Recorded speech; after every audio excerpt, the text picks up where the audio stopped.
Welcome back everyone to another episode of the Multipliers Club. Now today we have another very special guest on. He has a 7-figure digital marketing agency. He has one of the biggest events in the UK for entrepreneurs. That is Matty Wilson. We're going to be talking everything from sales, marketing, mindset and much, much more. So before we get into this episode, I just want to ask a massive favour from all of you. You can drop us a follow on our social media platforms, the Multipliers Club. And also hit the subscribe button on whichever platform you are listening or watching this episode on. It would be much, much appreciated. Straight into this episode. Yeah, so Matty, thank you for joining us. Thanks for coming down, mate. Cheers for having me, mate. It's the podcast I've done with the most people sitting around me. It's like all four of you. Yeah, how you feeling about that? Yeah, it's like being back in the police station when I was like 16. Last time this happened. So for the guests, for the listeners listening, tell us about yourself. Obviously, you've got the EMC, which is coming up in a couple of weeks. Yeah.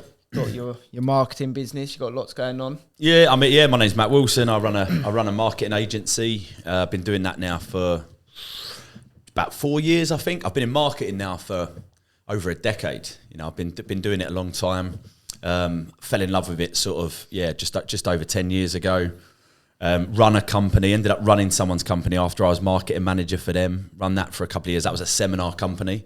So it was like we used to do public speaker training. So we used to teach people how to speak on stage and things like that. I run that company and then broke off and started my own thing. Yeah, EMC is just an event we run once a year, basically. Just get guys like you, get together, learn some cool stuff from some cool people and have a good time while we're doing it. Yeah. So how many EMCs have you done now? This will be the fourth year this year. Yeah, we've grown it every year. This year's probably going to be about 700 people again this year. Nice. Down in Brighton. Yeah, getting there. You know, I want to keep growing it, but is it growing year on year at the minute? Yeah, it hasn't grown this year much compared to last year, but mate, events are tough. It's tough. I don't know why I do it to myself. These two done events as well. You did events back in the day. Not business ones, but yeah, we did like house music events. Sure. But it's tough. Yeah, it's tough, man. Yeah, mate. Selling tickets is hard. Getting people to come somewhere is tough, man. Tough. Like physically doing it. I don't know why I do it to myself. You know, every year it stresses me out to the max, Yeah. It gets me near breaking point, but then we pull it off and I love it. Everyone loves it. And then it's it's wicked. It's like a bit of a buzz, getting it, doing it. But, I'm trying to do it to grow something in the UK that we've, just so that entrepreneurs have got somewhere just good to go. There's not that much like it, is there? There's not that much. Didn't you get the idea? Over here, there's not. Yeah, over here, there's nothing like it. Funnily enough, the event that we copied was an event called Traffic and Conversion Summit, and it was put on by a company called Digital Marketer in the States. The owner of that, his name's Ryan Dice. He's speaking this year. Oh, wow. So it's like a bit of a full circle moment because he's now speaking at my event, whereas we've just completely ripped off his event. Because I used to go to that every year, and it was just the most amazing event I went to. I just loved learning, especially in our industry. You boys will know you've got to stay. You've got to have your finger on the pulse. You've got to know what's working. You've got to know if there's something that's pulling in leads, pulling in sales for a business, so that you can then do that for your clients. Otherwise, you're not doing your job properly. If you're not the best you can be, you're letting your clients down. Then they'll find someone else that's better than you. So I always found like I always felt like I had to have my finger on the pulse. So I knew if I went to that event, there would be at least one speaker that would teach me one thing that I could immediately implement both into my business and my client's business that would make a big difference. So I had to go. I was going every year. And it was just so good. But I'd also meet loads of people. Like I've met some of my really close friends now I met at that event. And I used to go every year, but I used to spend 6 to 10 grand to go to that every year because you've got flights, accommodation, the ticket. We charge fuck all for our ticket really, but over there it's $1,000 minimum. It's the cheapest ticket. So then you've got to go over there, do that. And I was just like 5-6 days away from your family. I was like, why ain't there an event like this over in the UK? Is there nothing like it? Like not even remotely? No, there's events, there's like, people, I've seen marketing events get advertised, but they're free. And when they're free, they're just sell you something. They're just selling you something, which is fine. Listen, I love that model. That's where I come from. I've got no problem with it whatsoever. But for me, at the level I'm at now, I ain't going to waste my time going to a free event knowing that all I'm going to do is get sold another event to actually learn the shit. Yeah. You know, I want to, if I'm giving up my time, which is my most valuable asset, I want to learn it now. So, you know, so I wanted to give people in the UK that, you know, if you're going to come to this event and spend 3 days out your calendar, you're going to walk away with a load of shit that you can implement, you know. So that was the sort of idea behind it. Yeah. I was there for one day last year and walked out with really good value. Then that's why we're here, you know. Yeah. So that's what it's led us to. Yeah, cool. Yeah, that's where we all met originally, wasn't it? Yeah, I met you down at Aaron's event. Aaron that's speaking. it. We had James Burt. Obviously, you had James Burt speaking last year. So Sam and Luke was there for the Sam was there 2 days. They had tickets for the 3 days, and Sam and one of the guys couldn't make. So me and Jake filled in on the last day. It was wicked, and some so great good. guests, learned a lot. And then James Burt did the talk on the podcast. I was sat next to Jake, like, oh mate, like it's been on my goals list to do a podcast. Like, I'm definitely gonna do one, you know. And he's like, why don't you do it now? I was like, oh well, like, you know, just gotta give it a few years, wait till we get a bit more successful and stuff like that. He's like, why don't you just do it now? And then went, had a chat, and then next thing we got signed up. There's no sales culture at the event. Yeah, it wasn't like a sales it's not pushy like they're thing. trying to sell. It's just like the idea is so good that you just get sold. Well, that's the thing. That's what I say to the speakers. Like, all the speakers always do business, because at the end of the day, like, if you add value and you really and you actually know what you're talking about, people are naturally going to want to hire you anyway. Yeah, you know, and that's exactly what happens. Like, you get up on stage and you're swamped. Like you guys have obviously hired James, right? And he's helped you with all this stuff. Because you saw him speak, you're like, he knows what he's talking about. And then you go and approach him and you want to buy it. You know, if you don't sell a lot of the time, people want to buy it. Yeah. Not all the time, but if you do it, if you really know what you're talking about, you know, I do things like this. You know, the reason, you know, I agree to do these podcasts. I can't do them all. I'd love to do more of them, but I agree to do them just because, you know, I don't get anything for it. But I know there could be somebody listening, whether it's today or 2 years from now, that could then hire me. A really funny story, right? I went down to the furthest I've ever travelled for a podcast, and I only did this because I knew him really. Were you guys in like Clubhouse? Did you get? Yeah, a little bit. You like on the Clubhouse scene? Yes, like, when that kicked off. Yeah. So there was a guy I met on there, and his name was Roger Goodall, or Roger Woodall. Sorry, Dodge. He's known as. He's got a podcast in Bournemouth, which is a mission. It's like, you know, 3-hour drive for me. And he invited me down on this podcast down at his office in Bournemouth. So and I did it. I just went down. I said, look, you know, I won't get anything for it or whatever, but, you know, it'll be good fun. We can have the footage and all this sort of stuff. 2 years later, no joke. So this was 2020.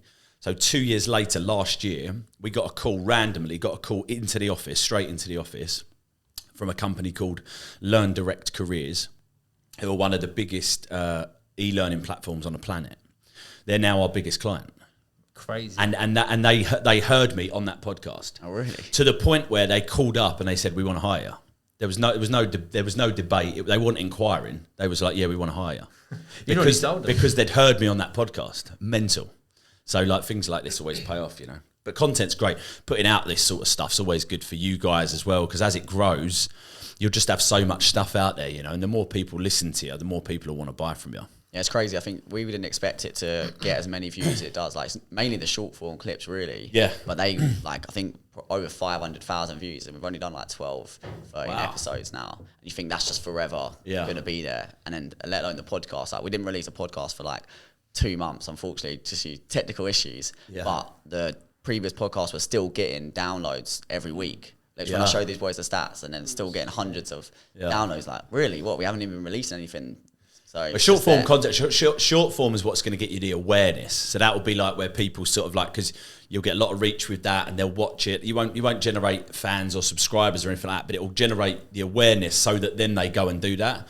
And that's why it's good to have the mixture of the both. But when they're listening, this is where you'll get clients. You'll get clients from the long form content and things like that moving forward. But just like you guys are anyway. You don't do it for that anyway. You do it without expecting anything in return, and that's normally when it sort of it comes back and gets you. Yeah, it's a big investment at the minute for us in terms of time and money. Man. Absolutely. But we enjoy it at the same time, and we know, you know, there will be value at some point. Yeah, and definitely. we get value anyway from speaking to people like you and other people that we have coming in. Yeah, exactly. The great thing about podcasts is the relationships you can build with the people you have on. Because people want to be on podcasts because it's an ego play, right? You know, it's like when you're sitting here getting interviewed, you're sort of like, yeah, sweet, I'm the man. Yeah, so that's the reason why people say yes. You know, no, there's no if, buts, maybe about it. That's why it's ego, but you get to meet some really cool people, which could lead to other relationships and potential opportunities and stuff like that. Because I've wanted to start one for ages, but I didn't want to start one until we had like a good concept for it.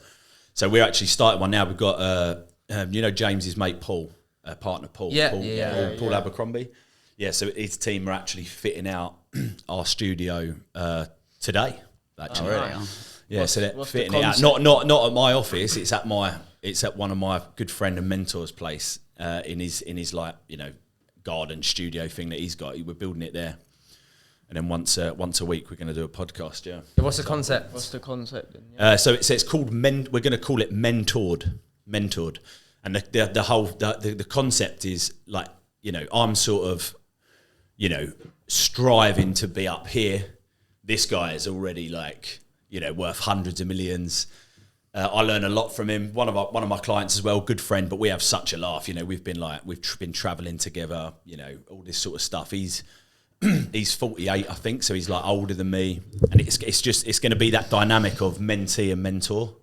So, but we're just going to go in and just chat, but because we have some really good conversations about business, life, experiences, the meaning of life. You know, we get deep, we get stoned sometimes, you know, we're just like, and we're just going to sit there and chat. But what the audience hopefully will get is they'll get like the sort of questions that someone like me, that's, you know, my agency is like low seven figures, sitting at a table with someone that's up there, and they'll hopefully sort of, they'll get a little bit of like what got me there, but then also what's going to get me there. So that was the sort of like idea behind it. We're quite like that, but the level completely below that. So we're startup culture, and we're trying to get people. I think a lot of our listeners, I don't know if you guys agree, is probably people that are maybe in a 9-to-5 still. Yeah. It's like aspiring entrepreneurs. Yeah, nice. So, yeah, same concept really. Just you're the next level up. Yeah, but I mean the audience probably be very similar anyway. You know? Because they're the people that will listen to it for sure. We were talking about the network that we had from EMC last year and what that's kind of led us to. What were we saying? Just sort of like the domino effect. That's what I was saying. It's like crazy to think. Obviously, there's James Burt, there's Steve Duran, which we just mentioned, which then did the NLP training with us yesterday. These boys had him in doing sales training with them. We've all learned a lot. Obviously, it's a financial benefit, you know, when you're closing deals at a higher price or more deals. Yeah. We had Danny Allen Page, although was that through? Sort of, yeah. Yeah, well, Danny was there. Danny was there. That's come from the podcast and meeting all James. Meeting all these people, and it's like, if we didn't go to the EMC last year on that one day, like, it's just crazy to think. Probably wouldn't have started the podcast. All of that would have been wiped out. We wouldn't have met all of those people yet. Our paths probably wouldn't have crossed just yet, or in the same sort of way. And Sam have given business to people as well from that we met there. What's that? Me and Sam have given business to people that were there that we met and networked with at the time and still talk to now. So even met some really cool property entrepreneurs that were in the process of buying a couple of our rent-to-rent deals. So I think it just shows the importance of really, that's mad. It shows the importance of going to these networking events, right? Who was that? A guy called Thomas and his business partner Yodin. Yeah, Young lads, like they're 19, I know Yodin actually. I know exactly who you're talking about. I met him. I remember him from last year. Do you know a lot of people? Remember a lot of the people? I do actually. Yeah, I definitely remember faces. You know, like 100%. I'm good with faces. Like I know that I've seen them there before. If someone says a name to me, sometimes I won't remember it, but. You know, because an event like that, I'll probably like speak to one-on-one over 100 people. Yeah, exactly. Yeah. So it's like, whoa, sometimes, you know, most of that, and most of the time that's over a couple of pints as well. So, you know, I've got a lot of the time my memory's a little bit blurry, but that's why they're important though, mate. You know, and that's what I think over here we just lack it. We just lack it a little bit more, like a really good event like that. That's exactly what we wanted to come out of it. You know, it's not just about what they learn on the day or, you know, the experience they'll have when they're. It's also like the relationships they'll make that could last forever in a lot of cases. Can you just talk us through like how you started from the very beginning? So starting an event like that. So what's like the first step and then to get to where it is now? for the event, starting the event, I mean, yeah, you know, I always knew I wanted to do it because of that event in the States. And I just one day we decided to just pull the trigger and do it. But if we were going to do it, we had to, there was a few, the most important things for us, if we were going to do it, was one, we've got to sell it out.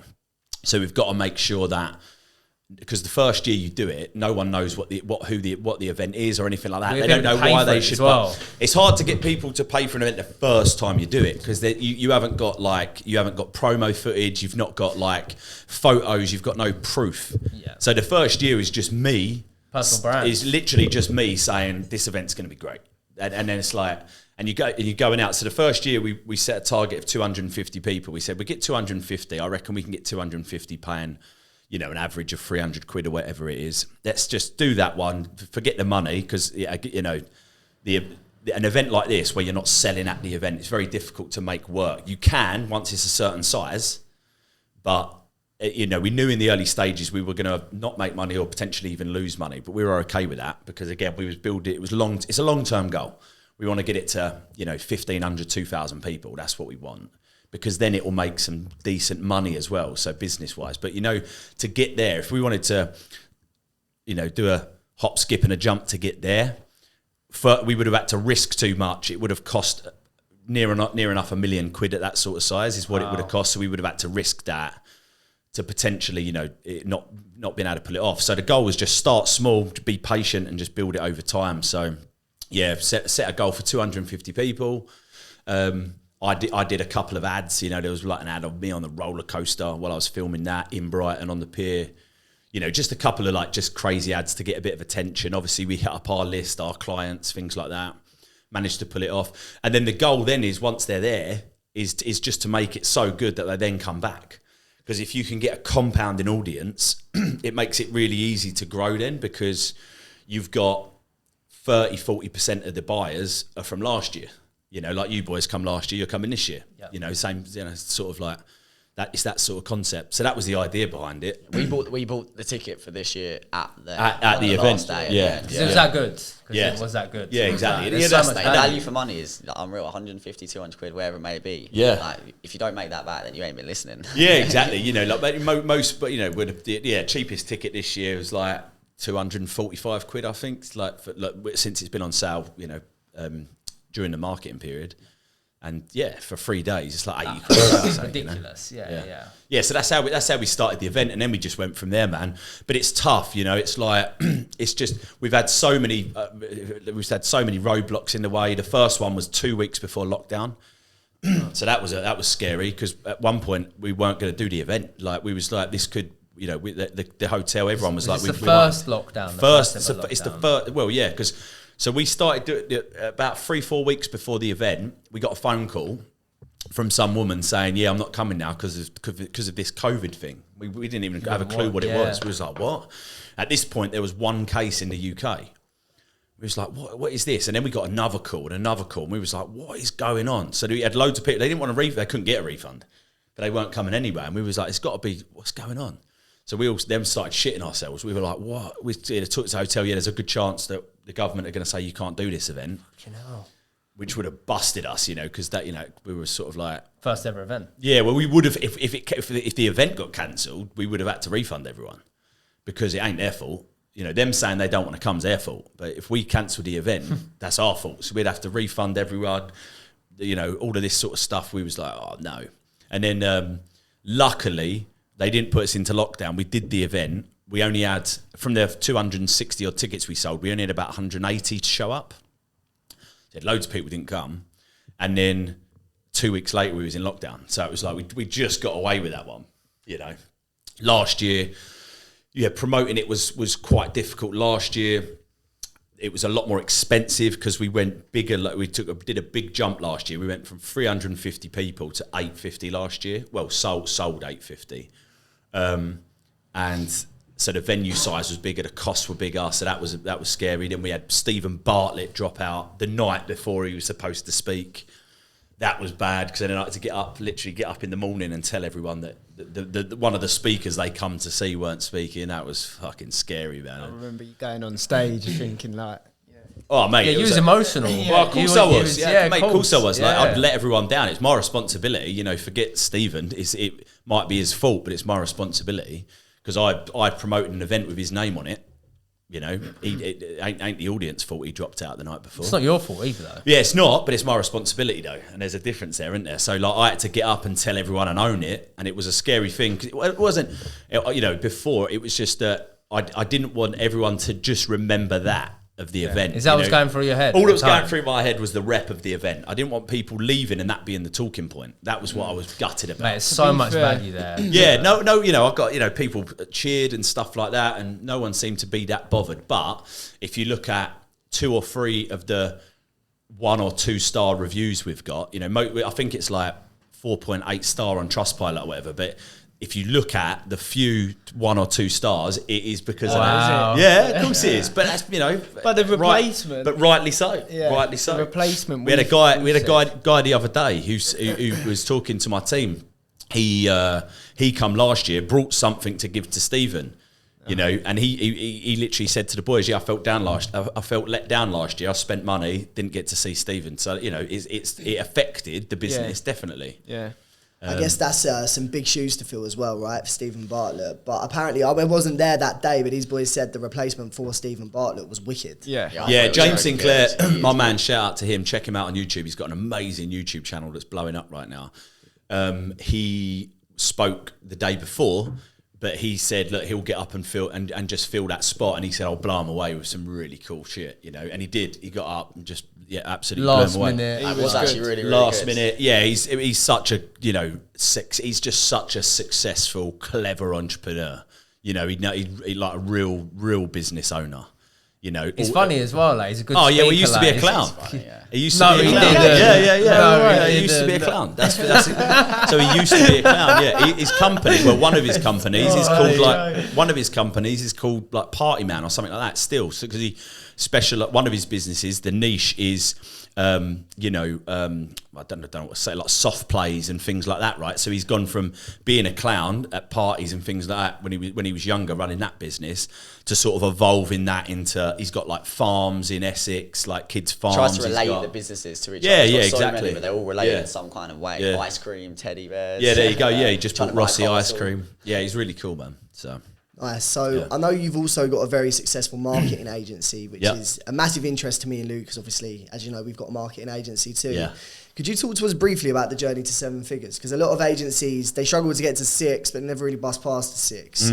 So what's the journey from, say, 6 to 7 figures, or maybe 0 to 7 figures? Yeah, I mean, it's a struggle. Like, we only did it, the first time we did it was last year, actually, like got into 7. But, you know, that was... Looking back, that was more out of choice anyway. So I think, first of all, the first thing you've got to ask yourself is, what type of business do you want? Like, what type of agency do you want? What type of... If you just want a completely just lifestyle business where you're nicking, you know, 20 grand a month or whatever, which is a very comfortable life to live, and then not have much stress, you know, still be able to do all the things you want to do, not have many clients...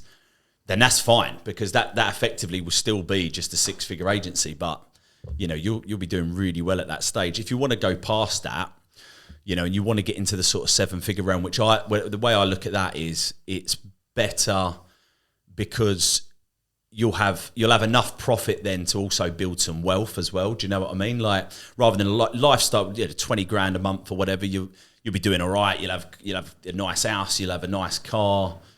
You'll be able to put some away, I suppose, but not like serious amounts. So that, so you know, is that business making 20 grand a month what you're paying? What you're paying yourself. Okay. Yeah, like what you're taking. Yeah, what you're taking. But then, you know, if you want to get into sort of 7 figures, I think you've got to make a choice of how you want to do it. So you can do it in 2 ways. You can scale it like horizontally, and you can take on more clients at the same sort of price point, like we were having this conversation earlier. You could take on more clients that are paying, you know, sort of, this is for an agency, obviously, more clients that are paying, you know, 1,000, 2,000 a month or whatever. Or you can try and go a bit more vertically and just stack the clients that you've already got, you know, increase their value, sell them more stuff, create higher ticket, you know, offerings that add more value, up your fees, charge more, go after a higher sort of profile client. And that was the turning point for us, was making that decision to do that. Because at one point we had, you know, sort of 40, 50 clients, I would say. And we was only doing, you know, 40, 50 grand a month, right? So it was a ball ache. And then I can't remember who it was, but someone told me, it was just like, you know, what you've got to remember with what you do is that the alternative for the client is to hire someone full-time to do it. And that's going to cost them $3,000 a month, minimum, to get a marketing person that literally has no idea what they're doing compared to you to sit in their office and probably do fuck all. They're going to spend a minimum of $3,000 a month to hire that person, but you're only charging $1,000. You know, and that really clicked with me. I was like, yeah, fucking hell, that's right. You know, they'd hire one person that probably hasn't got much experience. They might have a degree, which means fuck all. You know, in digital marketing, that means nothing. They might have a degree in marketing. They're going to pay them 30, 40 grand a year basic, where you've got your expertise, your team around you to do all that sort of stuff for them. You've at least got to charge the same, if not more than that person would pay. And then it was all a mindset shift. You know, I think the biggest thing to get from that, to get from, you know, 0 to 6, 6 to 7, it's just a mindset shift. Limiting beliefs. It 100% is limiting beliefs. Yeah. Cause you know, my opinion was, you know, a lot of the time for these clients, it's probably not that much work involved in terms of time. That's the key word, time. I just kept relating it back to time, you know, but that's just an employee's way of thinking. It's interesting for you to say that, actually, because you're where you were a few years ago is where we are now. We've got 40, 50 clients, 40, 50 grand a month. Yeah. And it's good money. It's really good money, but it's fucking chaos, mate. Yeah. It really is. So when did you decide to make that paradigm shift to less clients, charging more? Or do you still have like around that amount of clients, but you're charging more, but you've got the systems? No, I think we've got now 21 clients. That seems to be the sweet spot. Speaking to I think we've got. I don't know exactly right now, but it's normally around the 20 mark. Wow. Normally around the 20 mark, and yeah, you know, on average they'll be paying about $5,000 on average across them. You know, We've got some clients that are paying 15, 20. We've got some clients that are paying free. You know, depending on the work. But yeah, to answer your question, it was during COVID. Really, you know, during COVID we had to start. We lost a lot of business. First month of COVID, we lost like 200 grand's worth of yearly revenue. We had like clients, you know, clients panic, right? People panic, and the first thing they chop is marketing. They're like, yeah, let's just get rid of marketing. You know, we don't. They look at it as an expense, not a thing that's driving sales, which is really weird. Which is why they all end up coming back as well afterwards. But at the time, it was scary, right? Squeaky bum time. It was like 200 grand's worth of yearly revenue gone in the space of like a week. We was like, fucking hell, what's going on here? So we had to get like, you know, we had to get a bit dynamic. We had to get a bit creative and say, you know, what can we do to make up for this revenue? And we at that point, we was just like, look, I used to build funnels. You know, back in the day, that was like one of my specialities. I could write copy, build funnels for clients back in the day. I'd stopped doing it because of my time, but you know, needs must. So I was like, let's just offer a couple of funnels to people. When you say funnels, because I'm not in the marketing game, yeah. What do you mean by funnels? Well, funnels, just like a series of web pages that take someone from a visitor to a lead to a client. You know, basically like the journey they go through. Some people say websites, but you know, websites effectively is just your homepage, right? Your www. A funnel is dedicated to do one thing, which is convert. You know, so if you drive, for instance, if I'm advertising for, you know, you mentioned earlier, like a dental client. If I'm advertising for a dental client, I don't want to send that person that sees the ad to their website, because there's too much shit to do on that website. There's loads of tabs, you know, there's no clear, decisive journey for them to go through. What you want to do is send them to a dedicated landing page that promotes and positions an offer, a specific offer, and gets them to do one thing, i.e. fill in your details for this free whatever it is, fill in the details to inquire now, fill in the details for a free consultation, and that's all they see, because then you're going to increase your conversion. So it's like, and then it's building that out, you know, building what those pages look like, because there's skill in building those pages, and there's value, obviously, because if it means the client's going to get more leads, they're going to love it for a cheaper price. So we just sat down and we was just like, let's go to our clients and offer these. How much should we charge for them? Oh, I don't know, like $3,000, $4,000 to see what happens. Called up a couple of our clients. Every single one of them said yes to it. And we was just like, fucking hell. So we'd you know, in like a week, we'd closed, you know, 5 clients at like, I think it was, you know, $3,000 at the time. So it's like 15 grand. I was like, fucking hell. Is that a month? No, that was just a one-off. But then it sort of led us to think there was a couple of things. So then we started thinking, well, first of all, our existing clients want more value from us. So there's other stuff they want, you know, that's not just us running ads. So that was like a little thing that got seeded. And then we started going out and leading with that. So when we was getting inquiries and we was getting people coming in, we then started like fronting that as well. So rather than just selling marketing services, we was talking to clients and we'd say, what we also do here is we'll build your landing pages as well. So we'll write your copy, we'll design your pages for you, we'll build it all out, we'll integrate it, we'll plug it all in. Because right now you've only got a website. Now, there's no point me running ads for you to that site because it's not going to convert. So you can also take a funnel. And we started leading with it. And then we started coming up with like different packages basically that they could sign up to. It's like, right, you can hire us at the time, you know, our minimum retainer at the time was $2,000 a month. So you can hire us for $2,000 a month, that you can do that. Or you can take just the funnel. If you want us to just do the funnel for you, that's 5. Then we upped it to 5 to see if we got any interest. That's 5K. Or for 10K, you can have a funnel and we'll run your ads for 3 months, which saves them like $1,000. And 80% of people we were speaking to were going for the 10 grand deal, right off the bat. So we were getting a bigger lump of cash up front. We was guaranteeing basically 3 months work for ourselves. And then we had a client after that. And then it was basically from there. It was just a big mindset shift, knowing that clients would pay that. So after 3 months, so they've paid that fee. So then technically, did you sell them something else, or they just no? After that, they're just straight back into the retainer. Ads manager, retainer, and then whatever deal we're doing with that client at the time, whether that's a profit deal, percentage of what they spend, whatever. Nice, that's incredible. Talking about retention, so one of the biggest problems me and Luke had with our agency when we first started, it's getting a lot better now, was the retention of clients. So charging more money, does that create problems with retention, or is it the opposite where because they have more money, they're easier to retain? And how do you retain clients? It's nothing to do with money really, because I mean, even if a client's willing to pay more money, if you're not getting the results for them, they're not going to pay. The retention comes from the results. Now, the biggest problem that you guys would be facing is not the work that you're doing, but the clients you're selecting. So when you, one of the biggest things that you've got to sort of start, especially when you start charging more, is going after a client that can actually, where it can actually work. And you're effectively just aiding them in an already successful model, as opposed to going to someone that hasn't got an offer that's converting or doing anything and trying to create the wheel.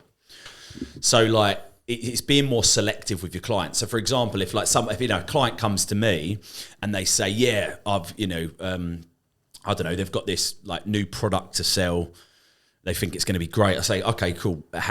How is it selling at the moment? It's like, we haven't started selling it yet. So, that's the first red flag for me. If there's no proof of concept, if it's not even working on some level so that I can take over and make it better, that's the first red flag.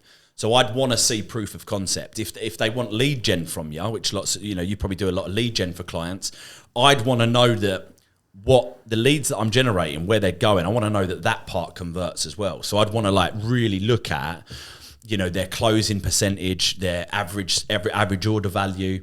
I'd be basically just making my mind up whether I want to take this client on, because that's the biggest thing. The clients that we lose are always the ones deep down we know we shouldn't have took on because we probably weren't going to make it work.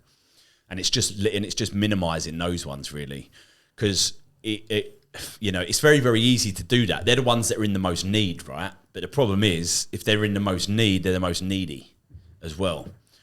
So what you want to try to do is just get people that are already doing well but want to do better, as opposed to people that aren't doing well and want to do well. What do you think the best way is to actually go after those type of clients? I mean, more lead gen, first of all, getting more volume through your door so you've got more to choose from. Being more selective with your outreach. We do a lot of pre-selected cold outreach. So, we'll go and find, businesses that already meet the criteria we're looking for, and then we'll try to like directly go after them. Or we do ads still, but as opposed to just doing ads, which we used to do, where you get anyone and everyone come through a lot of the time. Yeah. You get someone that's doing, $2,000 a month coming through. There's no way you're going to be able to charge them $3,000 a month if they're only doing $2,000 a month, So we try to be a bit more pre-selective. I don't know what you guys do for lead gen in your agency, but we do like job sites are fantastic. Have you used job sites? Never. Oh, really? Never. How do you? So I'm guessing you would find a company that's advertising like a marketing manager, and go after them, or and what do you do? Do you apply for the job? No, you can do, but job sites are fantastic because they're effectively advertising for you. That's what they're doing, and they're telling you how much they're willing to pay, which is great because they're advertising for a marketing manager, $50K a year. It's like, sweet. Well, we know that's a $5,000 client straight away. So the thing you've got to do at that point is get hold of them. You've got to find the details. So there's lots of, there's free softwares and things like that out there where you can actually then get the information of the people in that business. So you can just literally just search for the business and it will tell you all of the people and all of the roles in that business. Wait, for the life of me, it's really bad actually, but I can't remember the name of the one we use. I'm going to have to tell you after this podcast. Snovio. No, that might be one though. Wow, yeah, it's it's one of those. It's one of those cult. Yeah, there's loads of them out there. I can't remember the name of the one we use, but effectively, it will tell you all of the people and all of the roles in that business. It will give you all their business emails, all their numbers. And then you can then just get your team to start working on reaching out to those people to see if you can open up a call. And it's just like, look, I can see you're advertising for this job. We run an agency. We could probably do a much better job of what somebody else, you're going to hire can do. You haven't got to train us. You can sack us at any time. Do you want to jump on a call and see what that looks like? And, that's a really good one because that they're looking for the fucking job. They're literally looking to hire you, and they're telling you how much they're willing to pay. So that's a good one. That's a good one for us. And then, there's other things that you can do as well. If you're niching, you can, jump on Google and just find all of the people that are already running ads. Like you mentioned dental earlier, so you can go dentist in Kent, where I'm from, see all of the guys that are running ads, and then just do the same sort of process, hit them up because they're obviously running ads, which means they've probably got something that's working, which could be done better. So they're already spending money. Remember, that's a big thing as well. That's another big key indicator to take on a client for an agency. Are they used to spending money on ads? Because a lot of the time back in the day, we'd take on clients that had never run ads before, and they're a nightmare. They don't know what to expect, do they? They don't know what to expect. They don't want to spend too much. They don't want to spend like whatever. And it's sometimes you've got to be willing. You've got to be willing to invest in the ad spend to get the result. There's always that risk of going through $5,000 of ad spend without getting a positive ROI on that. And clients that haven't got the stomach for that, you don't want to be dealing with neither. So a really good indicator is if they're running ads already. They sort of know the game already. They're already used to spending money on ads. Yeah, we spoke about funnels. How's WhatsApp changing the game at the moment for you? You're using it for EMC. You're using it for your clients as well. Yeah, well, we've only just started really. I mean, sort of like 6-7 weeks ago now. Probably longer than that actually. But yeah, he's speaking at EMC actually. So Sam Howard, the guy who runs the agency.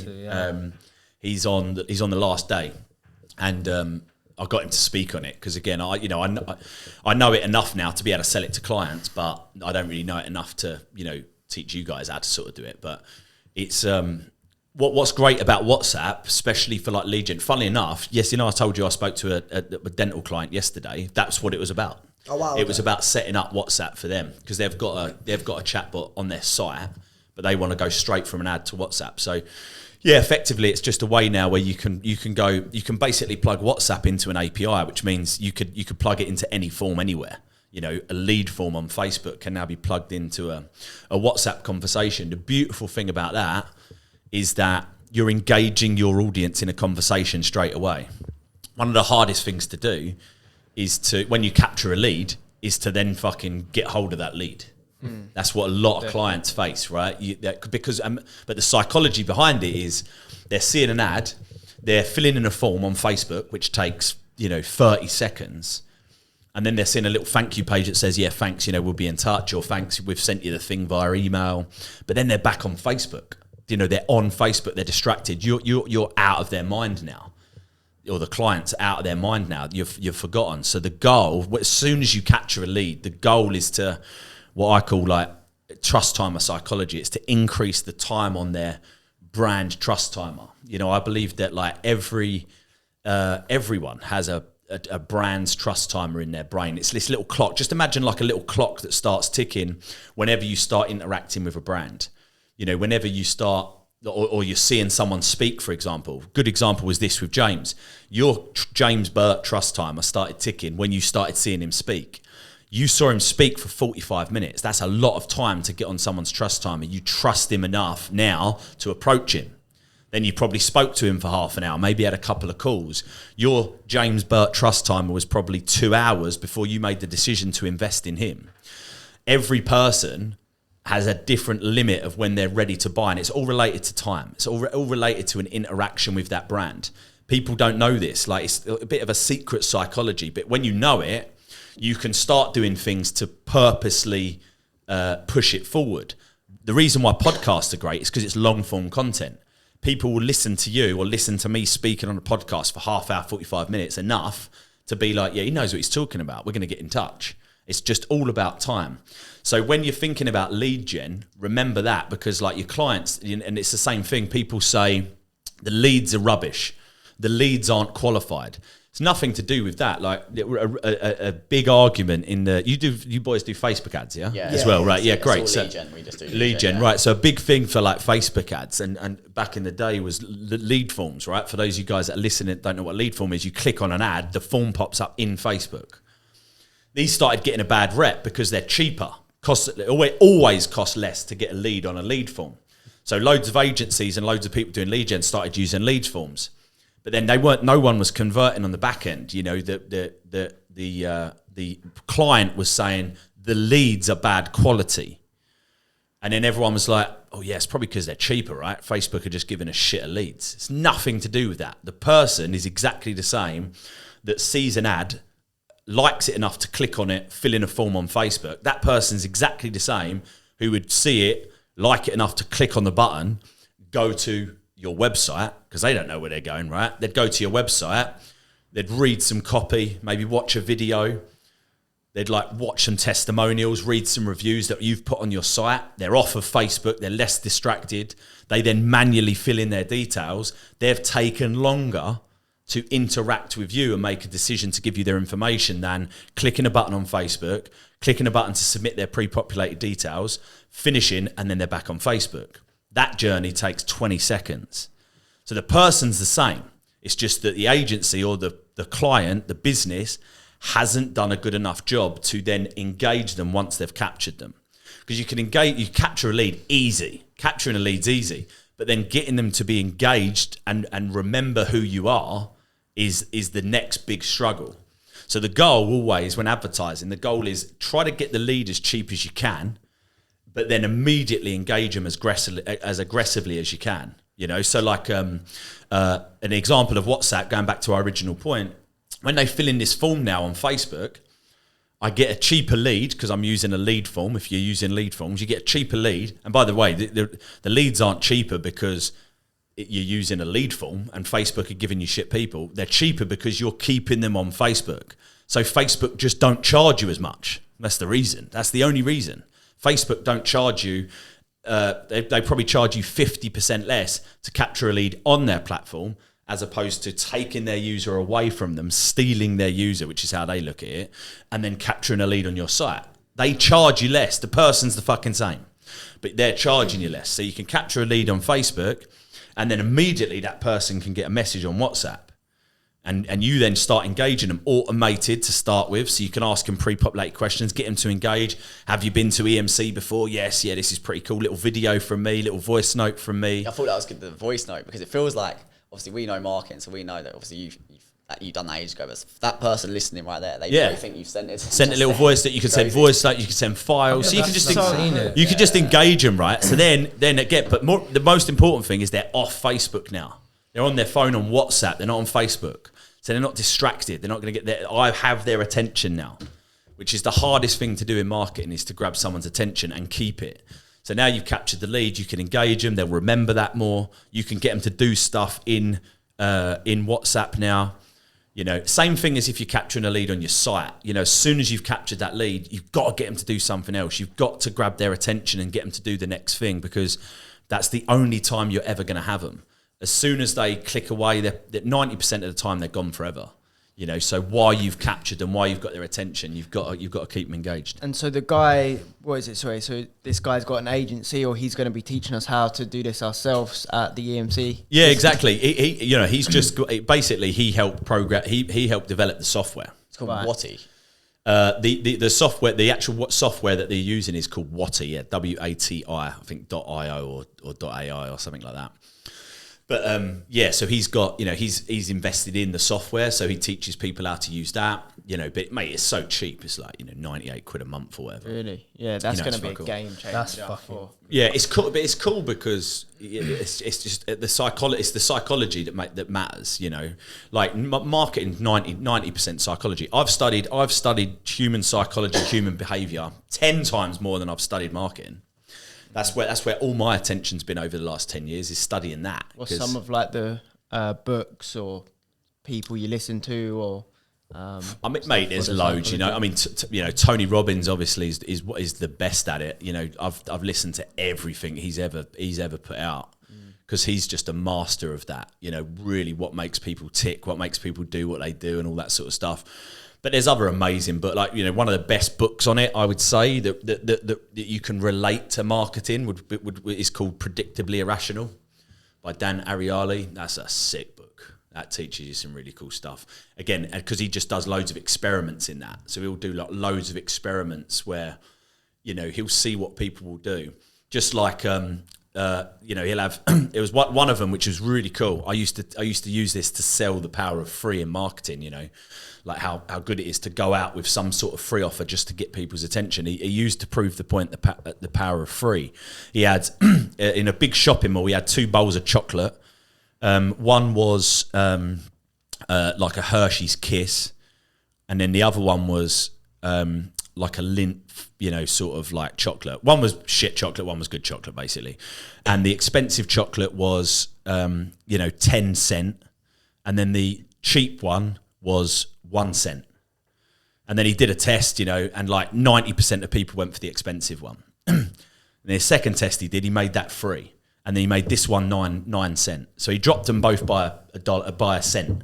He dropped from 1 to 0, and then from 10 to 9. So the result should be the same, because they're now 1 cent cheaper, but now one of them's free. And like 99% of people took the free chocolate. It's just like, and it's just filled with like experiments like that. Cool, yeah. It's a really cool book. Yeah, so that's a really good book. But there's loads out there. Write that down. Predictably Irrational. I want to read that. Yeah, it's great, man. Yeah, read it or listen to it. Sounds whatever. Like Darren Brown for marketing. It's sick, mate. Yeah, Dan Ariely's really good. But again, there's loads. But yeah, that's the sort of stuff, because the psychology is the same, man. It's all about understanding that psychology, and then you can start getting. First of all, you then start, You've then got more lingo and language to sell clients and impress them a little bit more, because you really know what you're talking about. But then also you can execute better as well, because if you understand the psychology behind it, you can put things in place that can move people down that line. It's just all about grabbing attention, keeping attention, and then try to get them to take action. Tony Robbins is. I'm actually listening to one of his training things from quite a few years ago at the moment.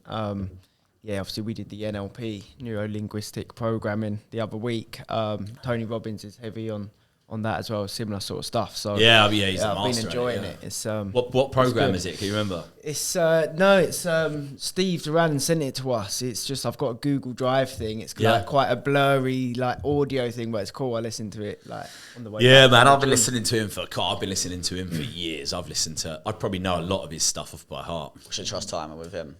Oh, months. Have you been to any of his events? Yeah. Steve said the same thing. I've met him before. Funnily enough. You met him? What do you think? I met him before because, again, the company I used to run, we used to teach public speaking, so we used to go to these big events, and my boss at the time, he used to sell from stage and sell. So he was on the same circuit as Tony for ages. So, I've met him a couple of times in the back. Yeah, nice guy, big guy. So talking about like psychology and stuff. So when you're a business owner, and you have to have a certain psychology yourself and a certain mindset, what do you think like has been the most important thing that you've kept in terms of a habit to get you where you are? I don't know. I mean, you've just got to have an ironclad mindset, really. Like there's days where you just like, why do I do this? Let's just give up. The odds are stacked against you. I've been in positions where, I can't pay my staff. Really? Yeah. What happened? That's quite an interesting. Well, just like, obviously when COVID hit, that sort of started taking effect.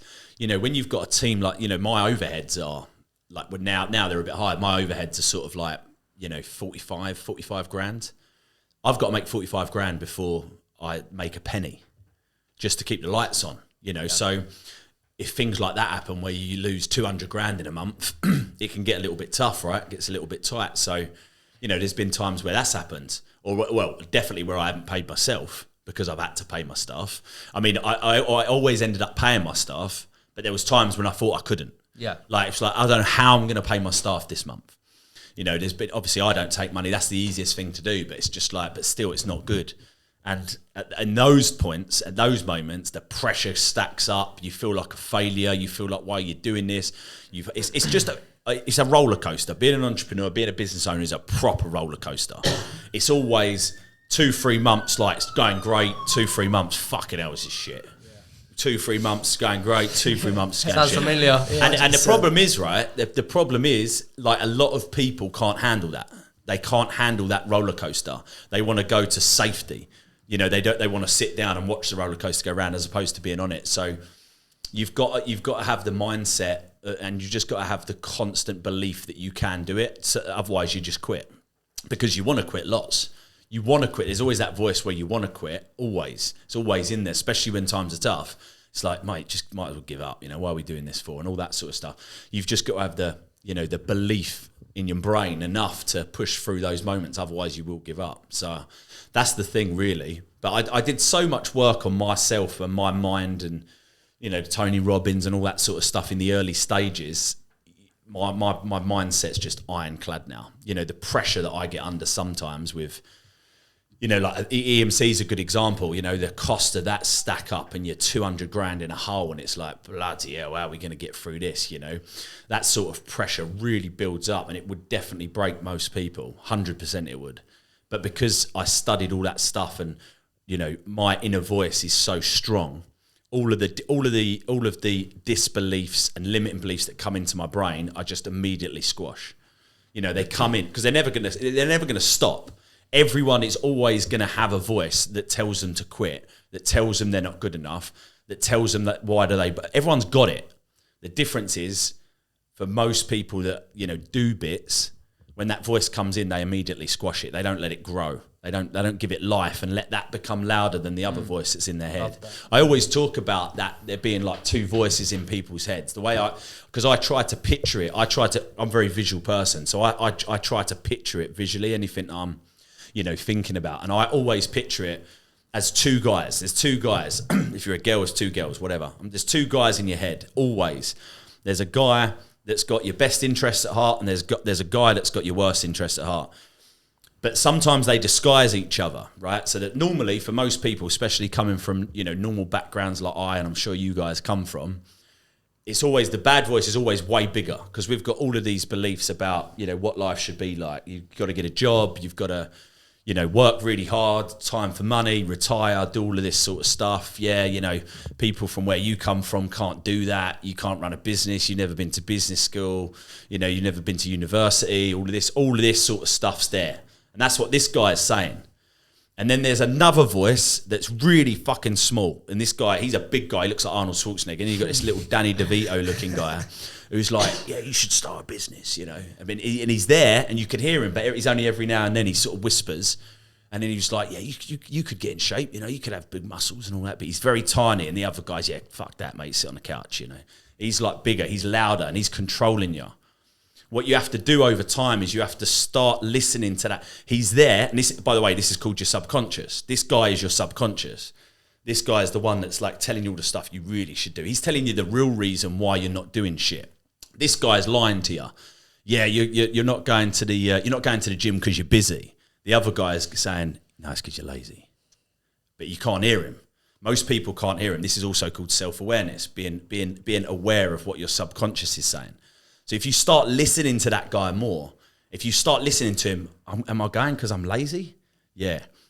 Oh, you're not starting that business because, you know, it's risky. You've got 3 kids. You can't go and do this job because it's risky. No, you're doing it because you're scared of failure. You're not doing it because you're scared. Am I doing it because I'm not doing it because I'm scared?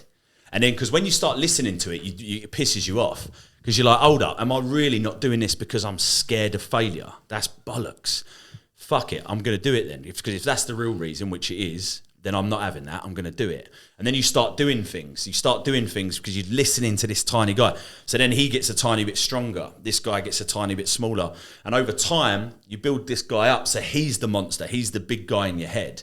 He's the one. You're self-aware. You're listening to this guy, not this guy. But this guy is always there. No matter how good you get, big you get, how big your business is, this guy is always there. You can't kill him. You can just make him smaller and easier to control. So he's always there now whispering, quit, just give up, fucking sit on the couch. He's always there now, but this guy's way louder and bigger. So in my mind, in my brain. Problem is, most people, it's the other way around still, like I was. You know, and that's all about training your brain. It's about understanding how your brain works. It's about understanding the power of the subconscious and the controlling factor that has on your life. It's about, and all of that comes from studying like personal development, like Tony Robbins, all that sort of stuff. So because I studied that so much when I was, you know, sort of from 18, really about 18, I started listening to all that stuff when I was working in a factory. I spent like 2 years just constantly listening to motivational mindset stuff. You know, that was before I even knew I wanted to start a business, before I even got into marketing. It was that I studied because I just knew that I wanted to do something more. Tony Robbins was on TV. I started listening to that sort of stuff, reading and things like that. And that's gone a long way now because now my problems are way bigger than what they ever were when I was younger anyway, but my brain's just in a position where I can deal with it, you know, day to day. That's a mad representation. You nailed it, to be fair. What about on that? How do you, like, for me, I find, obviously talking to personal development stuff, how do you find your routines now? So obviously that's all stuff you did back when you was younger. Yeah. How do you stay on top of it with gym, fitness? Obviously there's things like meditating, whatever it is. People are a bit different, but what do you do now to stay sharp, sort of thing, and to keep that mindset strong? Yeah, every morning I listen to motivational videos, mate. Still, every day. That's how I start my day. So I get up. I try to jog 5K every day. Well, weekdays anyway. Weekends I don't do anything. But weekdays I'll get up, I'll do a jog, then I'll go to the gym. That whole time, about 2 hours. That whole time, I'll be listening to motivational videos. I'll go onto YouTube, search motivational videos, press play, just let it play through. Yeah, nice. And then you're just constantly hearing that stuff. So morning's all about my mindset. You know, it's about energy. It's about moving, getting a little bit energized whilst my brain's just getting fed with just that. And I've been doing that now for over a decade, every morning. That's strong. Yeah, that's strong. Every morning. Because it's just so good. It pumps you up and motivates you. Yeah. You know, you got Les Brown in your ear telling you all this motivational stuff. You go into the day like, yeah. I love Les Brown. Yeah, Les Brown's sick. I've met him as well. Met him a couple of times as well. Les Brown spoke on a couple of stages with him. Amazing guy. Amazing speaker. Yeah. That's cool. That is cool. 100%, mate. So just on that as well, I know that you were quite big on sales as well in terms of like you coming up.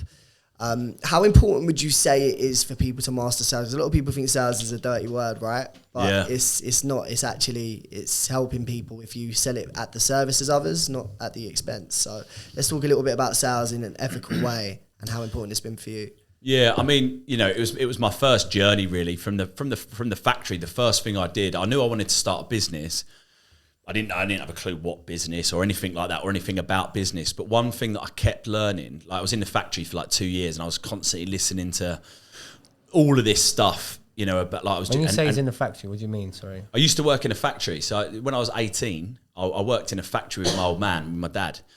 And it was like a big factory, big old like 4-story machines that used to melt and then blow up plastic to make plastic for food packaging. Like loud, horrible, fucking loud, dark place, no sunlight, 12-hour shifts. That's where I started like listening to this stuff, because I can remember I was in that place. I was enjoying it. Like I was making probably, I just had one kid. I had one on the way. And I was probably making like, you know, well, basic was probably like 26, 27 grand. But because I was doing like loads of overtime, I was probably making like 34, 35 grand a year at like 19, 20. You know, that was well good for somewhere where I'm from. Like my mates were all unemployed. Like I was like doing really well, but I was working like non-stop. And I didn't mind it in there. But like it was filled with loads of other guys that were just lazy, you know, that didn't want to be there. And the problem was, like, I'd look around. I smashed it when I got there. I was making like the highest you could make, and that was one of the problems with it. You know, that was the ceiling. That was the ceiling there. But I was only 19. But then there was guys that I was making the same money as guys that were 50, who were doing fuck all. And I'd look around and I'd be like, how the fuck is he getting paid the same as me? And I'm working my arse off, and he's sitting on his arse all day.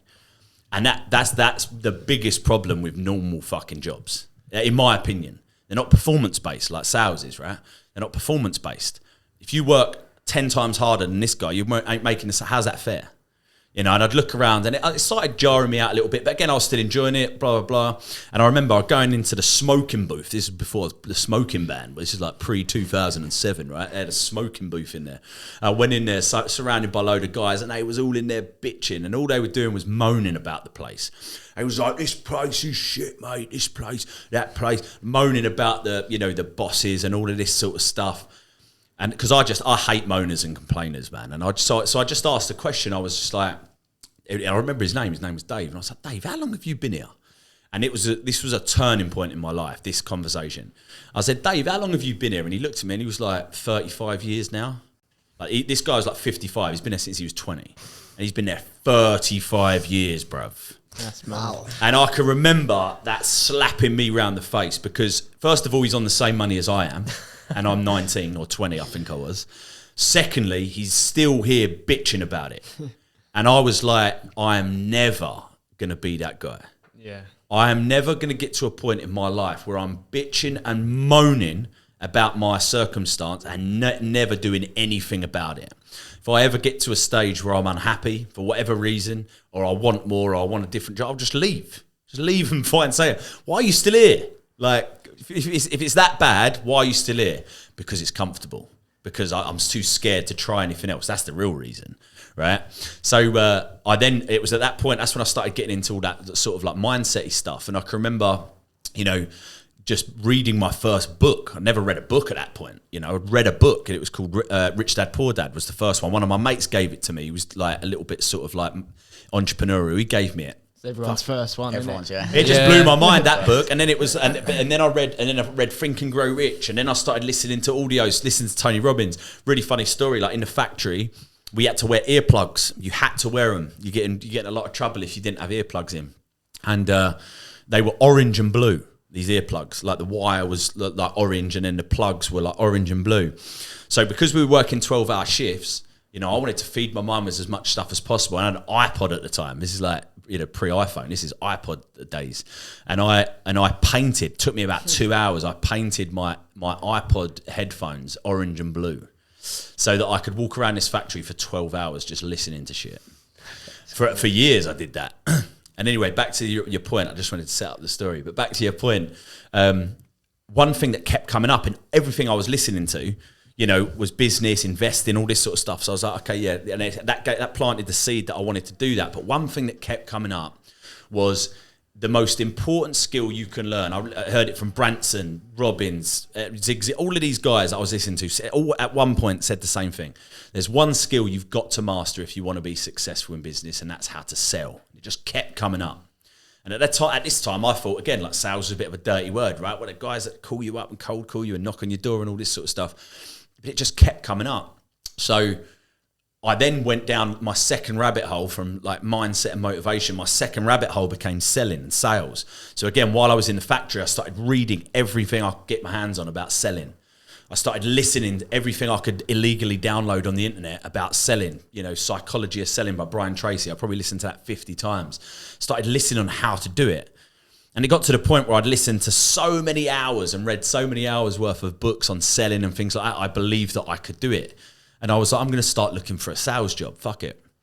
And one of my mates at the time was working as a investment broker in the city. And he, and I said to him, look, can you get me a job? And he was like, mate, you don't want a job here. And I was like, why? He was like, mate, it's hardcore. It's like pressure.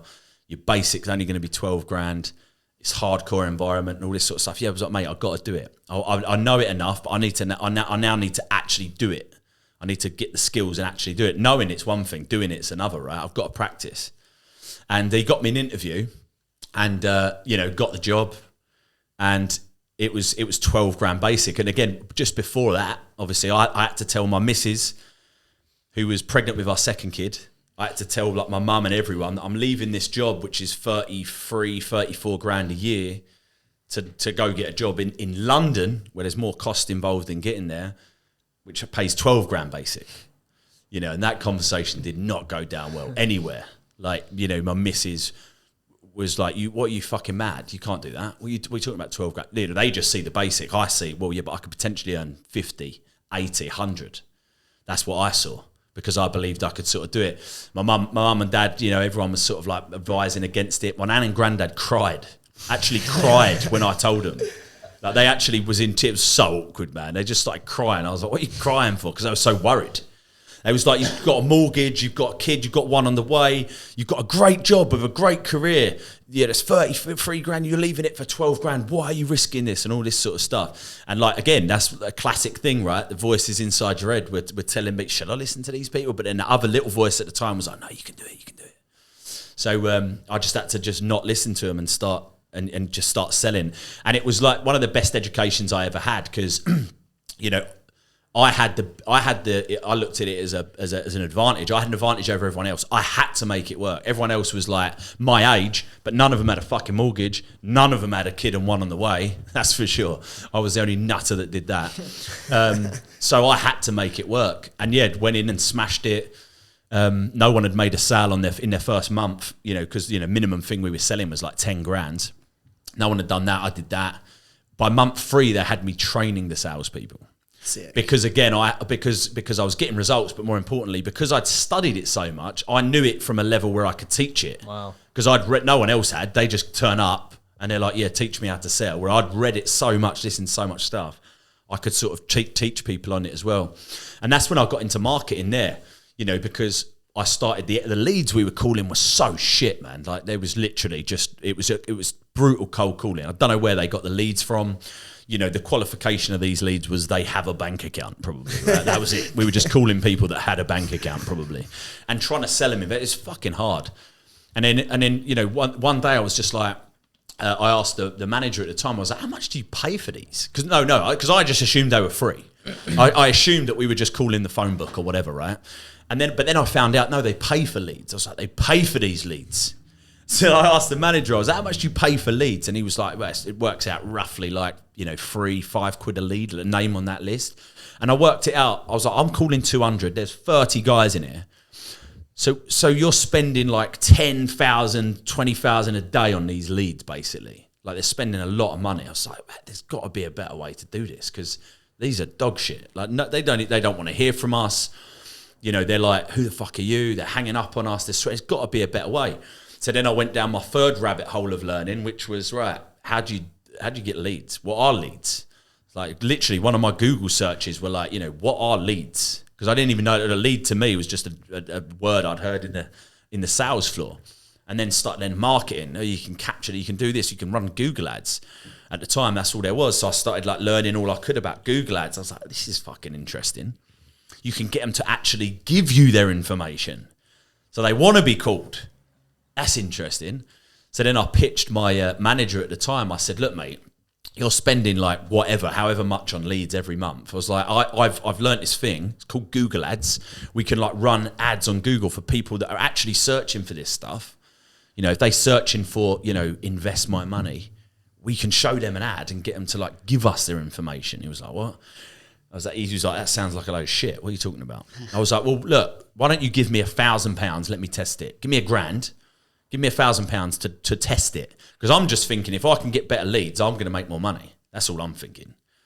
And he gave it to me. He gave me £1,000 to test on Google AdWords. Again, this was like 2007 maybe? Something maybe a bit earlier than that actually. 2000, don't know. Anyway, and then I spent £1,000.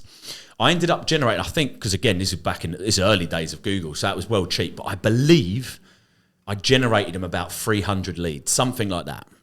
So it was like £3 a lead or whatever. And they from that £1,000, they generated over 100 grand of business.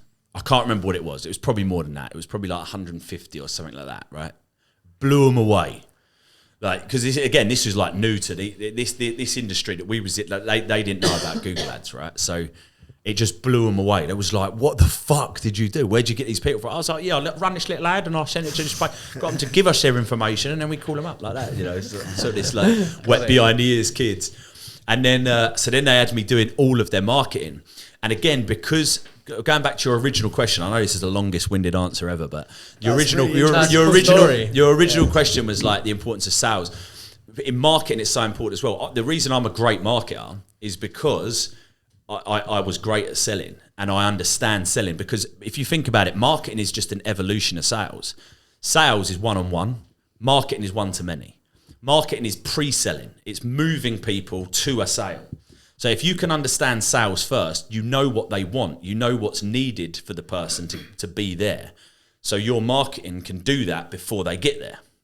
Right, so that's basically all it is. And then that's when I fell in love with marketing. At that point, you know, started running ads, and then one thing led to another. I started being a marketer. I left the sales. I left the city because I'd now got my third kid coming. So I left the city for a more local job because I was traveling like 3 hours a day at that time to get into London. But I left it to go for a local marketing manager role near me, you know, in Kent, where I'm from. And then I ended up running that company. So I ended up being the managing director of that company. And then from there broke off and started the agency from there. Nice. That's my journey in a nutshell. I like it. Yeah. I never knew that's how you got into marketing, because of sales. You wanted better leads. That's incredible. Yeah, that really is. Yeah, that's what sort of led me down the rabbit hole. And then from there, I've never stopped learning about marketing since that. Since that first Google search of what is a lead, you know. Yeah. Since that, I've never stopped learning. I'm always. There's always something new to learn, especially nowadays. You know, back then you didn't have social media. Google had only been around for a few years, really. Not everyone was using it. Google wasn't a household name at that point. So like, you know, like now there's stuff popping up all the time. You know, TikTok exploded last year, Facebook, social media, all these things. There's so much that you got to keep learning, man, with this stuff. You know, just keep your finger on the pulse. The investment company, when you left, they must have been gutted, right? Did you try and sign them as a marketing client so you could still generate them leads? No, not at the time, man. Again, I didn't know that I wanted it. I didn't know what an agency was at that point. I didn't know that you could be an agent. I didn't know you could do that shit. You know, all I knew was, oh yeah, they really wanted to keep me on, like. But they sort of like, you know, I was naive at that point. I'd told them everything anyway, like how to do it all. I was getting approached by. We'd go to a pub afterwards or whatever after work. I was getting approached by all of the competitors. Because they found out, so yes, because that guy there is getting us leads, and then they was all coming up to me asking me to do it for them. I'm a proper loyal guy though, man. So I was just like, no, I'm not. I'm working with these guys, and then just left like naively. You could literally set up a company there and then. Like, oh mate, if I'd done it then, I could have made bank. Yeah. But again, mate, at that point, I didn't know anything about business. It's probably more of like I hadn't gone into business at that point. It was just I just knew some stuff. And I wanted a job, you know. That's why I left there to get another job. I didn't know about business until I started working at the next place, and I learned all about business and how to run one. Yeah, at that point, I could have made bank, man. If I knew what I knew now, I would have charged them so much money. Yeah, definitely. There you go. At that next company, obviously you say like that's where you learnt business and learning business. We'll expand on that a little bit. Obviously we've spoke, I think Jake just said the word entrepreneur. We spoke about that before on the podcast, kind of being someone's right-hand man or around a business owner to learn. Yeah. First, is that kind of what you did? Yeah, that's exactly. Well, yeah, and again, that wasn't intentional. That was an accident. But you know, I say it a lot actually now in some of my videos and stuff. That's exactly what people should do if they want to proper business education, is find a small company that's got a good entrepreneur fronting it, and get as close to that person as possible. You know, even if it means working for fucking free. You know, my education was that. I was being paid for it, luckily, but my education was working for that guy. For Andy Harrington, his name was. He's speaking at EMC actually. Yeah, it's going to be a pleasure. I'm going to introduce him because I am a lot. But he, my education was working for that guy I was there for about 8 or 9 years. You know, I was there. I could have set up my business way before, but you know, I was running it. He needed me, and more importantly, he was my education. He paid for me to go on courses and trainings, but more importantly, I was just like directly with him, and I could just learn so much from him, and it was way better than a university education. You know, it was like real fucking business training. It was amazing. So there's a long time between you transitioning for 8 years, and then so you've only been running the market agency for 4 years. Yeah, right? 4 years now. So a lot of people get into business some premature, some quite longer, like yourself. Yeah. Do you say there's like a bit of a sweet spot? Like, what was the reason you didn't really leave to go and start your own agency? Comfort was probably a big thing, I suppose. Belief still? Yeah, a little bit of limiting belief, I think. But again, biggest thing mainly was like loyalty. You know, I didn't want to leave him in the lurch. Yeah. I was running that company. So like he was doing whatever he wanted to do. At the point, you know, after like 5 years when I was running it, if I'd left, it wouldn't have run, or he would have had to come back. So it would have fucked him up. Your if I'd value left. was way too high for him. Yeah, for sure. But it was like one of those things where I knew that if I did leave for a few years, if I'd left, it would have messed him up, you know. So so I just stayed, and I stayed longer than you know I probably should have, but it got to a point where we both amicably agreed, just like, look, I think, you know, I need to go and start my own thing now. I was already starting it while I was still working there anyway. So I was taking on clients. He knew that anyway, but I'd started to take on a few clients myself to see what I could manage. But then it got to a point where my work for him was being, was not as good. And here wasn't as good as I could have been as well. So we needed to make that break, you know. Did he get a replacement or did you sell it?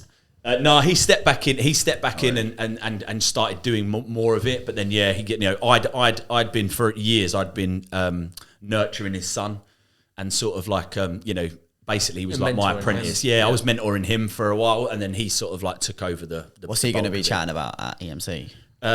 Structure and video ads. So he's obviously master at speaking, and he's got a public speaker training company, but he's got a really clever structure of how to do video ads now. And I saw it because I was with a client, and I'd seen Andy teach this, and I actually asked for it. I said, Andy, can you give me that structure of that ad that you did? Because he's very good at, making stuff A, B, C, sort of thing.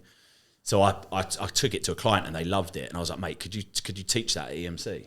So he's going to be teaching that. Yeah, that's cool. Nice. Really cool. Brilliant. See as well, we're going to try and release this before EMC, I think. Yeah, so hopefully next week. What's the dates of the EMC? Oh, EMC's 2 weeks today, mate. So it's the 19th to the 21st. Yeah. But again, if people are listening to this, later on, if you put a link, EMC Live, emclive.co.uk, that will always be the latest page. Got you. If they go to that, because the link for this year is emc2023.com. But if people go to emclive.co.uk, it will always be going to whatever event we're running at the moment. So that's like a universal link. Yeah. Just for the listeners, how can they find you on Instagram? What's your handle? It's Matty Wilson. Matty Wilson with 1 T, yeah. Maty Wilson, 1 T. Don't forget the 1 T. I've gone to search it a couple times. Yeah, everyone forgets that though. I can't fucking find it. But I'm a 1 T mat, like a doormat. Perfect. Thanks for coming on, mate. Cheers for having me, boys. Thank you so much. Thanks for having me. Appreciate it.